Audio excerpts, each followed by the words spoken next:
সাতপন্থী ভাইদের সাথে অনেকে বৈষম্যের কথা বলছেন।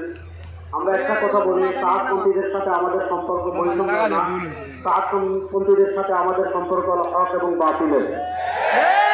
2 নম্বর একটা কথা, আল্লাহ রাব্বুল ইজ্জত ওয়াল জালাল 1400 বছর দ্বীনের হেফাজত করেছেন। পরবর্তী প্রজন্মের কাছে দ্বীন পৌঁছেছেন হলো আলেমদের মাধ্যমে। ব্যক্তিগতভাবে একজন আলেমের জাল্লাত হতে পারে, ব্যক্তিগতভাবে একজন আলেম ভ্রষ্ট হতে মানে তার এমনি তাকাম্য হতে পারে, কিন্তু একসাথে সকল উলামায়ে কেরাম সহিহ পথ থেকে বিচ্যুত হয়ে যাবে, এটা পশ্চিমকালে সম্ভব না। এটা হলে ইসলাম পৃথিবীতে থাকতো না।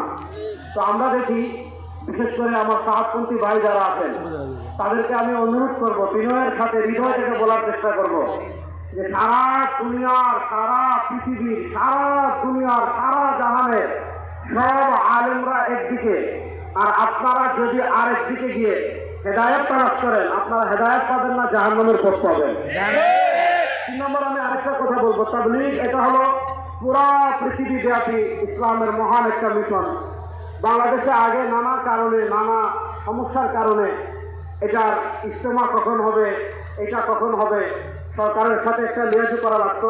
আমি খুব ছোট মানুষ হিসাবে আমাদের মুরব্বীদের কাছে আমি অত্যন্ত বিনয়ের সাথে দরখাস্ত করব, 100 বছর থেকে তাবলীগ যেভাবে চলে আসছে, আমাদের মুরব্বীরা যে মশওয়ারা করবেন, আমাদের মুরব্বীরা যে সিদ্ধান্ত করবেন, সরকার অনুমতি দিলে আমরা সেই সময় ইজতেমা করব, না দিলেও আমরা সেই সময় ইজতেমা করবো। ইজতেমা কখন করব, কখন করব না, দূর কখন হব, কখন করব, কখন হবে না, এটা নিয়ে আমরা বিশেষ করে উলামায়ে কেরাম, বাংলাদেশের না সারা দুনিয়ার আপামর জনসাধারণ, সরকার বিশেষ করে হুকুমতে যারা যখন যেভাবে আসবেন তাদের আর আমরা কোনো হস্তক্ষেপ করতে চাই না, আমরা তাদের সহযোগিতা চাই। আসসালামু আলাইকুম।